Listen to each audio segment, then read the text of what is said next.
It's gone 20 past. My name's Susan. I'm one of the volunteers on the Presidency Help Desk. And so one of the additional tasks that we do is to assist when there's a presentation being done remotely via Zoom, which is the case this evening. So we have Martin Kay talking on 20 Jewish characters in non-Jewish fiction. And I'm now going to formally hand over to you, Martin. Thank you very much. Okay, thank you. Good evening, everybody, and thank you for joining me. I've always been fascinated by the way non-Jewish authors portray Jewish characters in their novels. They range from Jewish to Jewish, for better, for worse. Limud has kindly offered me the opportunity to research a little further and share some of my findings with you. This talk is in no way a session on literary criticism, so please do not judge it as such. It is also not a study of how writers have portrayed Jewish characters over the years. Its purpose is merely to highlight the various Jewish characters and the way various authors have depicted them. I also give a brief background to the various and possibly lesser known authors, thereby enabling you to form your own judgment about how and why they chose to portray a Jewish character in their novel. The intention is to whet your interest in exploring the work, the author, and the Jewish character therein. With this in mind, I have done my very best to avoid giving away too much of the various plot lines, and certainly not the endings. Step out into the street of Dublin on the 16th of June, and you may well find a cast of characters celebrating a day in the life of Leopold Bloom, a Jewish man immortalized in James Joyce's epic novel Ulysses. Bloom is the Jewish fictional character, the Odysseus-type figure whose wanderings through Dublin during one 24-hour period on June the 16th, 1904, form the central action of James Joyce's Ulysses, published in 1922. Bloom is a curious, decent, pacific, and somewhat timid chap. Though he never leaves the streets of Dublin, Bloom is a wanderer like the Greek mythological hero Odysseus, to whom he is compared throughout the book. Through Joyce's use of stream of consciousness, the reader knows all of Bloom's thoughts on that June day. After Bloom's psychological and literary wanderings, he returns home to his unfaithful wife Molly, who has spent part of the day in bed with her lover, Blazes Boylan. Joyce is reported to have based Bloom on an Italian Jew that he once tutored during his stay in Trieste. Bloom and Bloomsday are commemorated by fans in a variety of subtle ways, one example being Gene Wilder's character, Leo Bloom, in The Producers. James Augustus Aloysius Joyce was born in 1882. He is one of Ireland's most influential and celebrated writers. Other works you may know are Dubliners, A Portrait of the Artist as a Young Man, and Finnegan's Wake. After graduating, he moved to Paris to study, returning home in 1904 because of his mother's demise. In June of that year, he met Nora Barnacle, who was due to become his wife. Their first date was the 16th of June 1904, memorialized as a setting of Ulysses. With the start of the First World War, the family, now having relocated to Europe, were forced to leave Trieste and arrived in Zurich, where they lived for the duration of the war. It was here that Joyce worked on Ulysses and included many characters around him. Its publication in the United Kingdom and United States was initially prohibited because of its perceived obscenity. In 1940, Joyce fled to the south of France ahead of the Nazi invasion. A friend, Paul Léon, salvaged their belongings and put them into safekeeping for the duration of the war. It is thanks to Léon's efforts that many of Joyce's personal possessions and manuscripts still survive. James Joyce died in January 1941 at the age of 58 in Europe.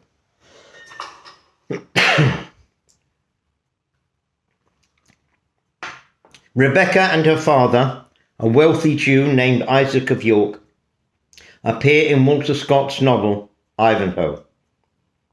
Isaac is a thoroughly stereotypical literary Jew, similar to Shylock in The Merchant of Venice. Like Shylock, he instinctively lends money to those who hate him. Avaricious, somewhat bumbling, but an ultimately kind-hearted character who loves money more than anything in the world, except his daughter. Jewish moneylenders in the Middle Ages were the only people able to charge interest on loans, Christians being prohibited to do so. Isaac, like most of the Jewish moneylenders, has considerable business acumen and holds power over those he lends money to, including some of the important Norman knights. Scott paints him with kindness. This trait, along with his love for Rebecca and his cruel treatment at the hands of the Saxons and Normans alike, make Isaac a sympathetic character. Rebecca, a beautiful Jewish maiden, the daughter of Isaac, tends to Ivanhoe after he is wounded in a tournament and falls in love with him. She knows that they can never marry, but she is drawn to him nonetheless. Rebecca is a strong-willed woman with an extraordinary degree of self-control, the novel's equivalent of a tragic heroine facing many challenges. Scott portrays her as one of the most sympathetic characters in the book. Sir Walter Scott, born in Edinburgh in August 1771, is considered one of Scotland's greatest novelists and is acknowledged as both the inventor and the greatest practitioner of the historical novel.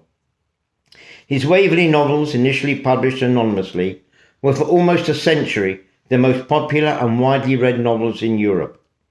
Other well-known works are Rob Roy, Heart of Midlothian, and Quentin Durward. Because Scott did not publicly acknowledge authorship until 1827, the series takes its name from Waverley, the first novel of the series. Edinburgh's main railway station honours the Waverley novels in its name. A quote from one of Scott's poems, Marmion, is one that might be familiar to you. "Oh, what a tangled web we weave when first we practise to deceive." Scott was offered the position of Poet Laureate, but declined. He died in September 1832 and is buried in the family's plot from Dryburgh Abbey. We first meet Daniel Deronda as a young English gentleman, well educated and mannered, raised by a wealthy English gentleman, Sir Hugo Mallinger. However, Daniel is unsure who his parents are, and it is suggested at one point that Daniel may in fact be Sir Hugo's illegitimate son. George Eliot, the author, paints him as a kindly soul, putting others before him. He helps one of his friends obtain a scholarship and prevents a young woman from committing suicide. From the beginning, Daniel constantly wonders who his parents are and if he is a gentleman by birth or not.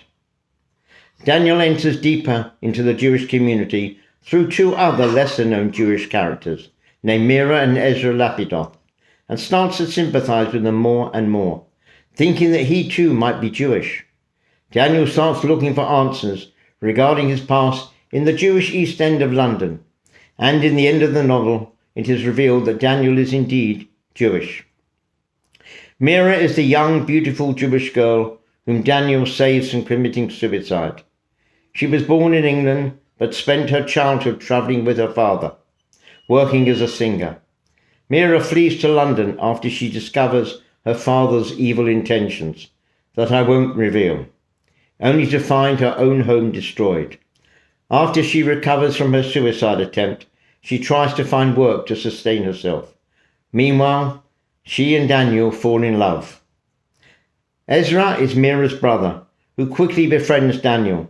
It is he who teaches Daniel about Judaism, seeing Daniel as his spiritual successor, and convinces him to continue his dream of building an ideal society for the Jewish community.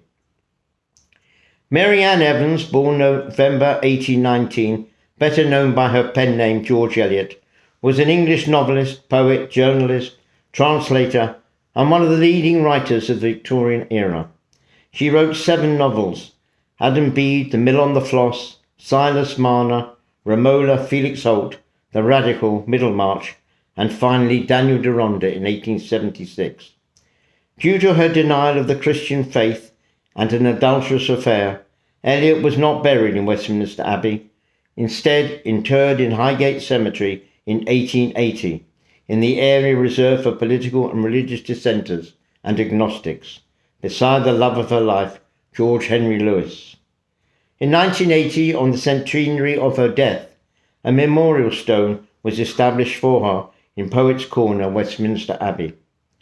Daniel Deronda's mixture of social satire and moral searching, along with its sympathetic rendering of Jewish proto-Zionist ideas, has made it the controversial final statement of one of the most renowned Victorian novelists.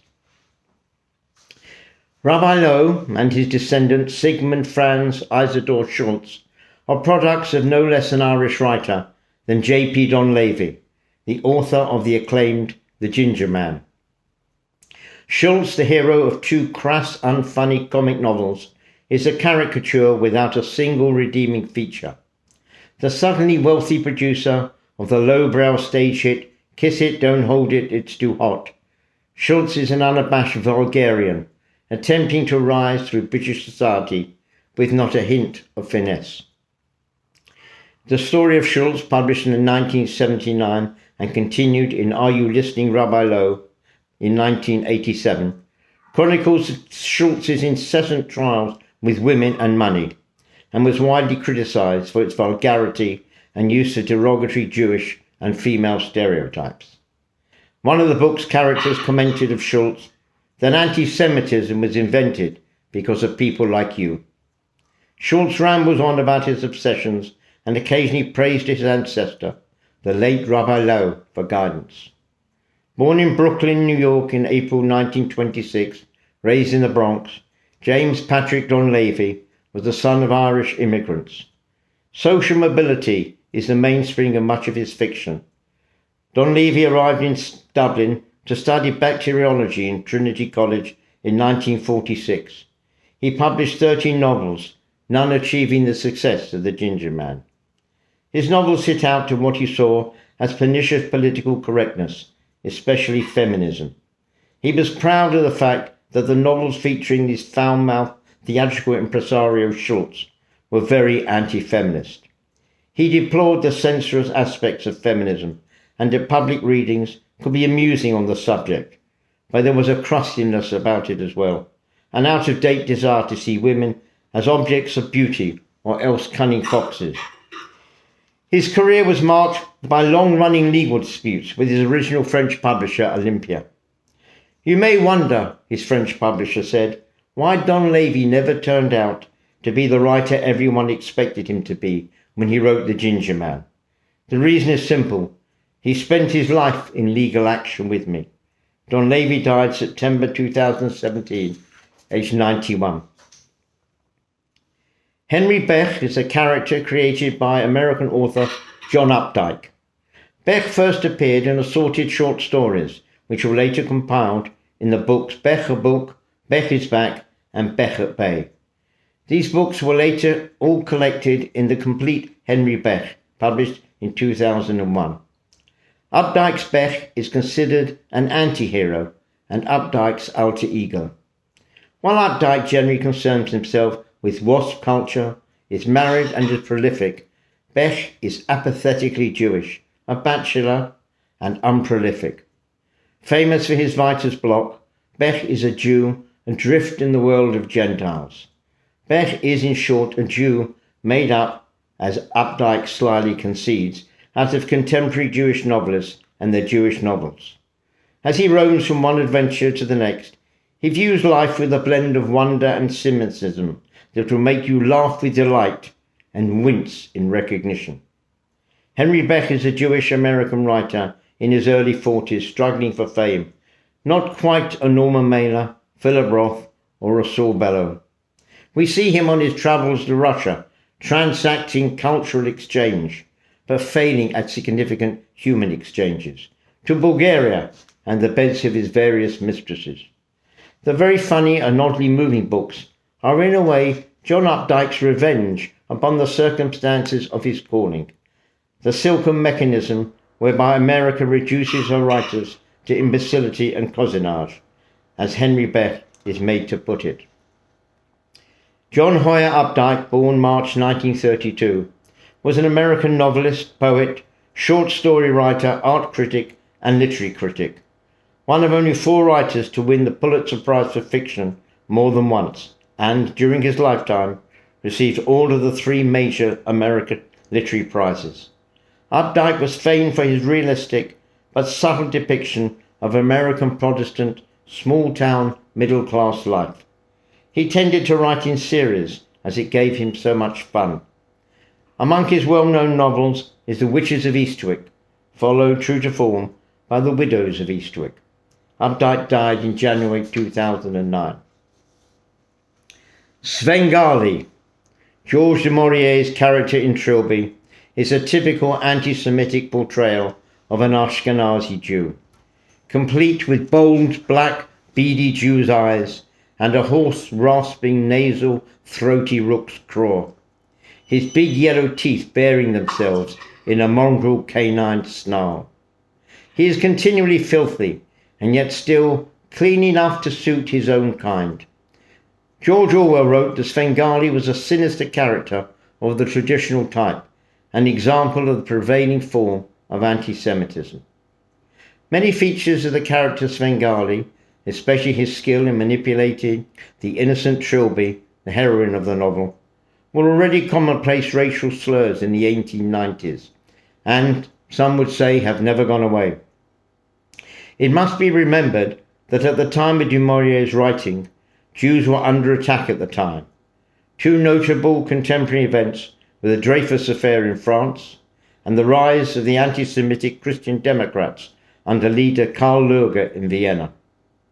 And yes, the Trilby hat was named after the heroine, not to mention soaps, songs, dances, toothpaste, and even the little town of Trilby in Florida.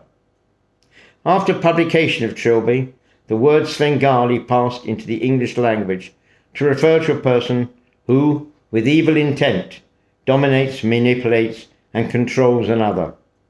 In court, the Svengali defense is a legal tactic that portrays the defendant as a pawn in the scheme of the greater and more influential criminal mastermind. Georges du Maurier was born in Paris in March 1834. His career started as a cartoonist at the British satirical magazine Punch. His commonest targets were the affected manners of Victorian society, the bourgeoisie, and members of Britain's growing middle class. Doctors among you might be interested to learn that it was du Maurier who first coined the expression bedside manner in a cartoon satirizing medical care. He then turned to writing. His second novel, Trilby, published in 1894, fitted into the gothic horror genre that was undergoing a revival. The plot inspired Gaston Leroux's novel, The Phantom of the Opera. Du Maurier eventually came to dislike the persistent attention that the novel was given. He died in October 1896 and is buried at St John in Hampstead Churchyard in Hampstead. He was the grandfather, or he is the grandfather, of Daphne du Maurier, famous for Rebecca and Jamaica Inn. Next to Shylock, Fagin is the best-known stereotypical Jew in the world.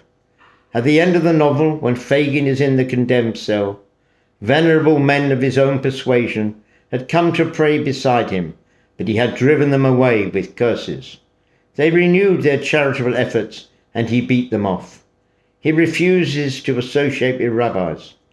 There is really nothing Jewish about Fagin, except it's just called the Jew. However, partly in response to the accusations of anti-Semitism received for his character Fagin, in Our Mutual Friend, Dickens created Solomon Raya, a Jewish moneylender who is shown as virtuous and admirable. You will recall that Fagin threw off all attributes of Judaism. In contrast, Raya follows the Jewish laws, goes to synagogue, and is an active member of the Jewish community. The word Raya is a nod by Dickens to a Hebrew term for friend. Born in Portsmouth, February 1812, No English author of the 19th century was more popular than Charles Dickens.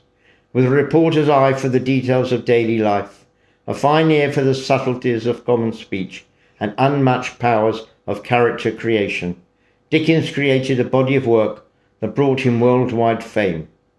He was a remarkably entertaining comic writer, but he was also much more. His perceptive and compassionate depiction of society and its shortcomings made him an influential advocate for social reform. Dickens would have come across many types of Jews from his various sojourns in such places as Chatham, Portsmouth and Rochester, where Jews were ship's chancellors, not to mention London. Dickens was praised in his lifetime, and his critical reputation has only grown since his death. He is generally considered the greatest writer of the Victorian era, and some critics place him second only to William Shakespeare in all of English literature. He is buried in the Poets' Corner of Westminster Abbey. A printed epitaph circulated at the time of the funeral in June 1870 reads, "To the memory of Charles Dickens, England's most popular author, a sympathiser with the poor, the suffering and the oppressed, and by his death one of England's greatest writers is lost to the world."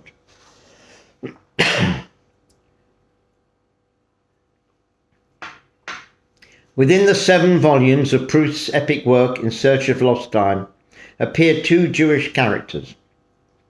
Albert Bloch is initially presented as a vulgar Jew who is attempting to gain admittance to the upper circles of French society, while Charles Swann, he of the volume Swann's Way, is a Jewish man who has been assimilated to the point that he is a member of clubs that don't normally admit Jews. By the end of the novel, Bloch has assumed a new name and appearance, while Swann has claimed his cultural Jewish heritage as a result of the impact of the Dreyfus affair. Proust somewhat humorously gives Albert Bloch the following excuses for arriving at dinner over an hour late and covered in mud. "I never allow myself to be influenced either by atmospheric perturbations or by the conventional divisions of time. I would happily instate the use of the opium pipe and the Malay crease, but I know nothing about the use of these infinitely more facetious and also insipidly bourgeois implements, the watch and the umbrella." Marcel Proust was born July 1871.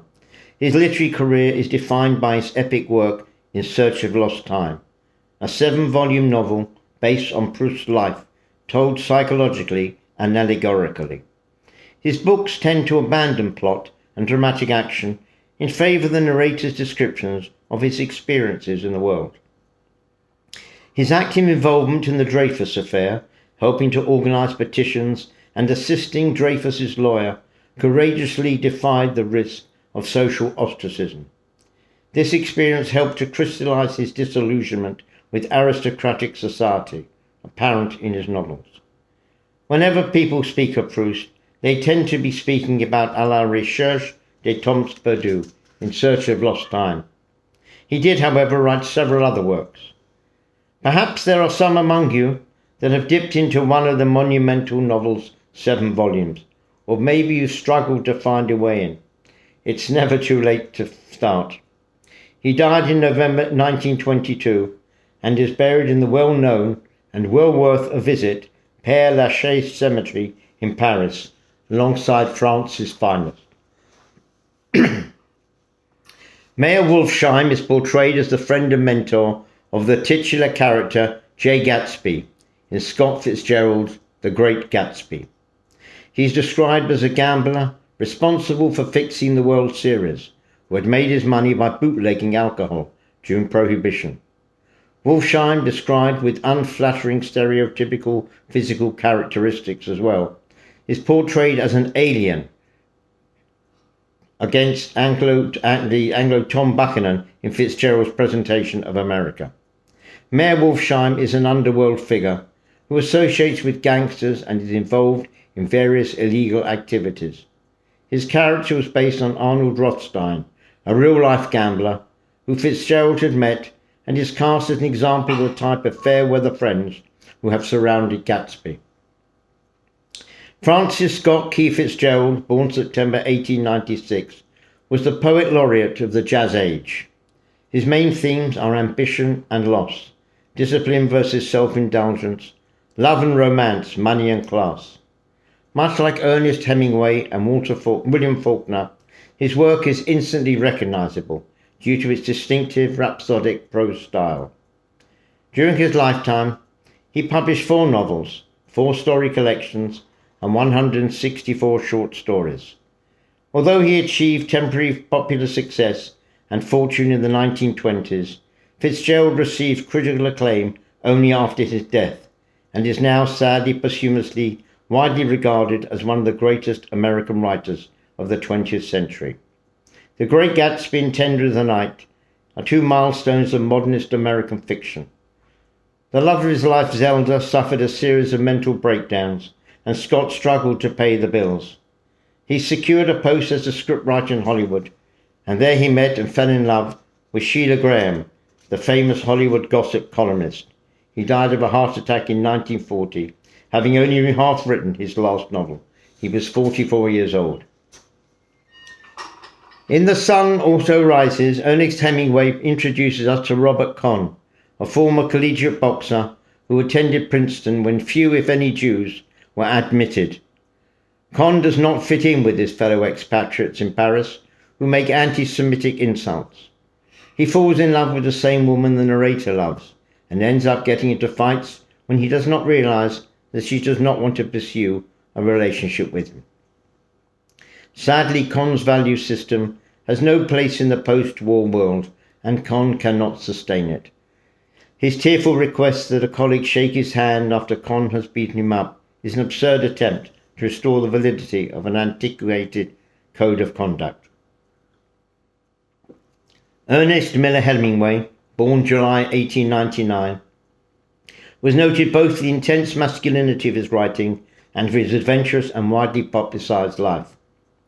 His succinct and lucid prose style exerted a powerful influence on American and British fiction in the 20th century. He travelled widely for the skiing, bullfighting, fishing and hunting that by then had become part of his life and formed the background for much of his writing. Hemingway's considerable experience of Spain in both war and peace was a background for Whom the Bell Tolls, a substantial and impressive work that some critics consider his finest novel. For most of his life, Hemingway was fascinated by war. In A Farewell to Arms, he focused on its pointlessness. In For Whom the Bell Tolls, on the comradeship it creates. Awarded the Nobel Prize for Literature in 1954, Hemingway had been married 4 times. His final words to his current wife, Mary Welsh, before he shot himself in July 1961 were, "Good night, my kitten." 12-year-old Stan Uris appears in one of Stephen King's major horror novels, It, as a highly skeptical Jewish boy, a very methodical and mature child, particularly about always keeping clean. He was the only Jewish pupil in the school, something which resulted in severe torment from the other members of his gang, called the Losers. Not only do the bullies berate Stan about his religion, but others constantly joke and make fun of it as well. His parents didn't practice their religion very strictly, attending the synagogue only on high holidays. However, in the 2017 film, in order to ensure that the audience realize Stan's religion, Stan's father is portrayed as a rabbi. Stephen Edwin King, born September 1947, is credited with reviving the genre of horror fiction in the late 20th century. In his books, King explores almost every terror-producing theme imaginable: vampires, rabid dogs, deranged killers, pyromaniacs, ghosts, extrasensory perception, telekinesis, biological warfare, and even a malevolent automobile. A few titles you may be familiar with are Carrie, The Shining, and The Green Mile. He continues to write under many pseudonyms and says that his Waterman fountain pen and A4 pad are the best form of a word processor. He is a recipient of numerous awards for his many works. Anthony Goldstein is, believe it or not, a Jewish character in the Harry Potter series. Anthony Goldstein, born around 1980, was a half-blood wizard who began attending Hogwarts School of Witchcraft and Wizardry in 1991. In his 5th year there, he was selected as one of Ravenclaw's house prefects. He also joined Dumbledore's army, an organisation taught and led by no less a person than Harry Potter. He was the only Jewish pupil at Hogwarts and was confirmed as Jewish by no less a person than J.K. Rowling. Joanne Catherine Rowling was born near Bristol in 1965. She conceived the idea of Harry Potter in 1990 while sitting on a delayed train from Manchester to London. Over the next 5 years, she began to map out all 7 books of the series. She wrote mostly in longhand and gradually built up a mass of notes, many of which were scribbled on odd scraps of paper. She moved to Porto in Portugal to teach English, writing in what probably is the most beautiful bookshop in the world, Livraria Lello, a bookshop that, because of the association, charges no less than €5 to enter. She married in 1992, divorcing in 1993. She returned to the UK to live in Edinburgh with her daughter and a suitcase containing the first 3 chapters of Harry Potter and the Philosopher's Stone. Under the pseudonym Robert Galbraith, Rowling also writes crime novels. She married Dr. Neil Murray in 2001 and lives in Edinburgh, enjoying the fruits of her labours. First published anonymously in Blackwood's magazine in July 1866, Nina Balatka is one of Trollope's lesser known and least regarded works. Set in the old Bohemian capital of Prague, amidst the enormous Jewish community there, the novel deals with a great gulf between Jew and Gentile, focusing on the burgeoning relationship between the beautiful Nina Balatka, daughter of a bankrupt merchant Joseph, and Anton Trendelson, son of Joseph's former Jewish partner. Anton has befriended father and daughter during the former's long illness, and the Trendelsons own the house in which the Balatkas live. A wealthy old Jewish merchant of Prague, at one time a partner of Joseph Balatka, Anton's father objected strongly when the growing love between Anton and Nina becomes apparent. Nina's wealthy anti-Semitic relatives do everything within their power to prevent their marriage, absolutely certain that no good can come of such a union. An unlikely hero appears in the guise of yet another Jewish character, the Jewess Rebecca Loth, modelled on Walter Scott's Rebecca. Anthony Trollope was born April 1815 in London. He attended Harrow School as a free-day pupil for 3 years from the age of 7, his father having purchased a farm in the neighbourhood, especially for that reason. The Barsetshire novels, set in the imaginary English county of Barsetshire, remain his best-loved and most famous work. However, he also wrote convincing novels of political life, as well as studies that show great psychological penetration. Between 1834 and 41, he worked as a junior clerk in the General Post Office, writing before he set off to work. In 1844, he married Rose Heseltine and lived in Tipperary. He then embarked upon a literary career that leaves a dominant impression of immense energy and versatility. The Barsetshire novels excel in memorable characters, and they exude the atmosphere of the cathedral community and of the landed aristocracy, and answer the oft-pondered question of whether shore politics has its equivalent in church life. He died in London in 1882 and is buried in Kensal Green Cemetery. Next time you spot a red postbox, think of Anthony Trollope, for it was he that invented them. Shylock vies for the title of the best-known Jew in English literature. Despite the belief that Shakespeare may never have met a Jew, The Merchant of Venice includes a character named Shylock, who has become the archetype of the Jewish moneylender stereotype. It has been suggested that the Jew of Malta was the influence behind Shakespeare's play, The Merchant of Venice. Shylock is a moneylender and was often portrayed with a hooked nose and bright red wigs. Shylock's character has been criticised for its anti-Semitic nature, although some interpretations of the play consider him a sympathetic figure. Jessica, Shylock's daughter, does, however, divide opinion. Her leaving, stealing her father's possessions, and abandoning her faith at the play's end does indeed invoke a fair degree of sympathy for Shylock. Shakespeare was born in 1564. His birthday is most commonly celebrated on the 23rd of April, St. George's Day, which is also believed to be the date he died in 1616. Shakespeare wrote during the Elizabethan Jacobean ages of British theatre. His plays are perhaps the most enduring legacy. They are not all he wrote. Shakespeare's sonnet also remains popular to this day, despite authorships being disputed. To answer the question whether Shakespeare ever met a Jew, when Shakespeare was born in 1564, Jews had been banned from living in England. In 1290, King Edward I officially barred any Jewish settlement in his kingdom and had expelled England's sizable communities. Yet Jewish communities did exist in several towns.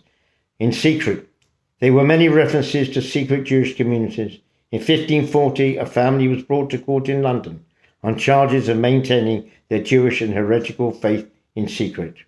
So it is possible that Shakespeare came across Jews. He would have knowledge of the Old Testament and various Jewish texts, due possibly to his supposed involvement in the 1611 King James Bible translation. I have even heard an opinion that there are echoes of Koheles in some of Hamlet's soliloquies. We meet Mr. Simon Rosedale in House of Mirth by Edith Wharton. The title of the book comes from a line in Ecclesiastes: "The heart of the wise is in the house of mourning, but the heart of fools is in the house of mirth." The most interesting thing about Simon Rosedale, our Jewish character, is the way our own opinion changes throughout the novel. At the beginning, he was a plump, rosy man of the blonde Jewish type, with smart London clothes fitting him like upholstery, and small sidelong eyes which give him the air of appraising people as if they were bric-a-brac. Mr. Simon Rosedale was a man who made it his business to know everything about everyone, whose idea of showing himself to be at home in society was to display an inconvenient familiarity with the habits of those with whom he wished to be thought intimate. Our first picture of Rosedale is that of a social climber with a not-so-noble ambition of being a member of the social elite. That really seems to be his sole purpose in life, other than making large amounts of money, which apparently gives him no trouble at all. At first, as readers, we tend to judge him for this. He seems shallow, self-serving, and generally a small and petty character. But as the novel continues, and the world around is revealed to be morally corroded, selfish, and even downright cruel, the small kindnesses that Rosedale offers some of the characters single him out as a kind of caring man. Perhaps Rosedale describes it best when he says, "Why should I mind saying I want to get into society? A man ain't ashamed to say he wants to own a racing stable or a picture gallery. Well, a taste for society is just another kind of hobby. Perhaps I want to get even with some of the people who cold-shouldered me last year. Put it that way if it sounds better. Anyhow, I want to have the run of the best houses, and I'm getting it too, little by little." Edith Wharton was born Edith Newbold Jones in January 1862 into a tightly controlled society at a time when women were discouraged from achieving anything beyond a proper marriage. She married Edward Wharton, a wealthy Boston banker, and broke through these strictures to become one of America's greatest writers. Author of The Age of Innocence, Ethan Frome, and The House of Mirth, she wrote over 40 books in 40 years, including authoritative works on architecture, gardens, interior design, and travel. She was the first woman awarded the Pulitzer Prize for fiction, an honorary doctorate of letters from Yale, and a full membership in the American Academy of Arts and Letters. She died in August 1937. On the surface, Nathan Landau appears to be a highly educated and intelligent man, with the potential for great career success ahead of him. He is often charming, charismatic, and popular, and he exerts a strong power over Sophie, such that she is willing to submit to him, no matter how he treats her. Nathan also has a lot of self-confidence, which makes him compelling to other, less self-assured characters. However, in William Styron's Sophie's Choice, underneath Nathan's surface appearance, he is a broken and tormented man, motivated by rage and the desire to hurt others. Nathan is obsessed with the events of the Holocaust and with human suffering in general. He will often turn innocuous conversations into debates about slavery, racism, complicity, and evil. His obsessions and paranoia are fueled by his mental illness and drug addiction. When Nathan wrestles with his own demons, he also lashes out against others and treats them as representatives of much wider problems. Nathan repeatedly accuses Sophie of being implicated in the atrocities of the Holocaust, insisting that individuals who are members of a community or nation are responsible for the acts committed by that collective. He is motivated by a desire to punish and torment people whom he sees as implicated in historical atrocities. Nathan's character does not change over the course of the novel, which explains the book's conclusion, which I will not reveal. William Styron, born June 1925, was a controversial American writer. Several of his novels about the Deep South and their characters provoked prolonged criticism. His first job was an editing position with McGraw-Hill in New York.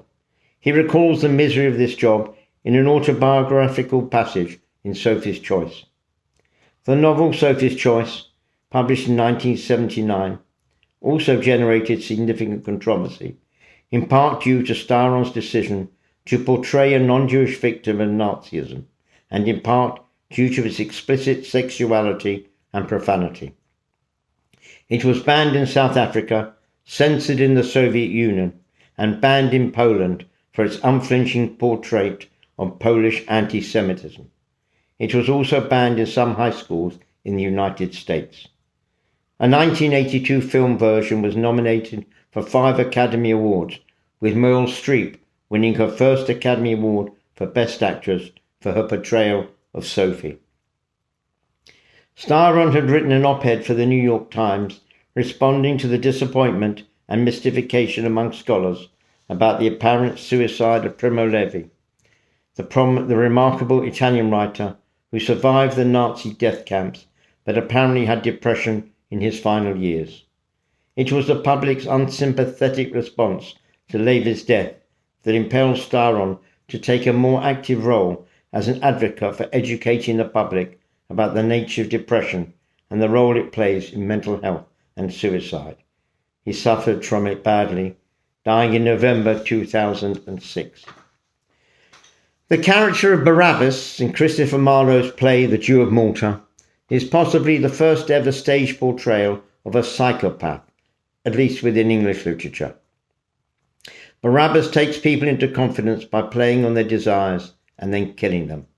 Like Shakespeare's Shylock, the idea of whom may have been inspired by Barabbas, he is open to interpretation as a symbol of anti-Semitism.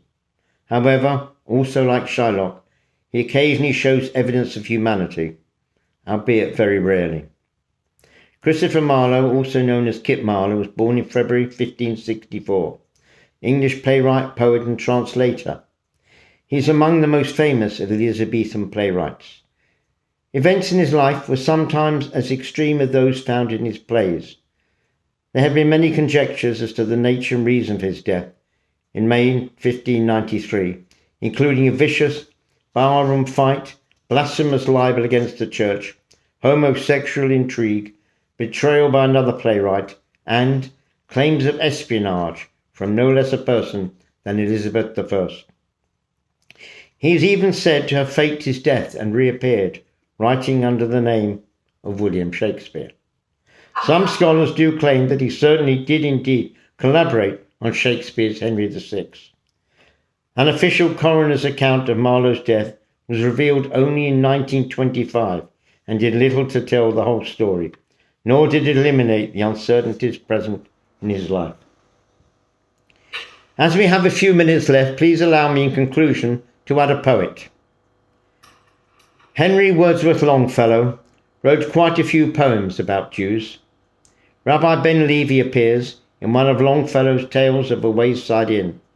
In the poem, Rabbi Ben Levi meets the angel of death. I won't reveal the ending, but I certainly recommend you read it. And while you are reading Longfellow, do please read his poem, The Jewish Cemetery at Newport. When reading it, bear in mind that the cemetery was established in 1677. I grew up reading Hiawatha by the Shores of Gitche-Gumee and The Daughter of the Moon Nokomis, not to mention Paul Revere's Midnight Ride and the magnificent wreck of the Hesperus, not realizing that among the wealth of Longfellow's poetry lay stories about Jews. Henry Wadsworth Longfellow, born 1807, and a direct descendant of one of the Pilgrim Fathers, was America's most beloved 19th century poet and is an integral part of American culture today. In his best-known poems, Longfellow created myths and classic epics from American historical events. In 1826 to 1829, he learned French, Italian, Spanish, Portuguese and German, mostly without formal instruction, while travelling throughout Europe. This enabled him to be the first American to completely translate Dante Alighieri's Divine Comedy. He died in peritonitis in 1882. In 1884, Longfellow became the first non-British writer for whom a commemorative bust was placed in Poets' Corner of Westminster Abbey. Thank you for listening, and should you wish to receive a copy of the characters, I would be happy to send them to you. Please feel free to email me, martingk@gmail.com. Martin,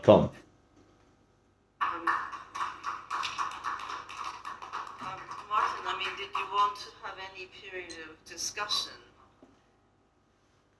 Yeah, I'm happy. We've got a few minutes. Could you please repeat your email? It's all right, you'll have to repeat it. I didn't hear.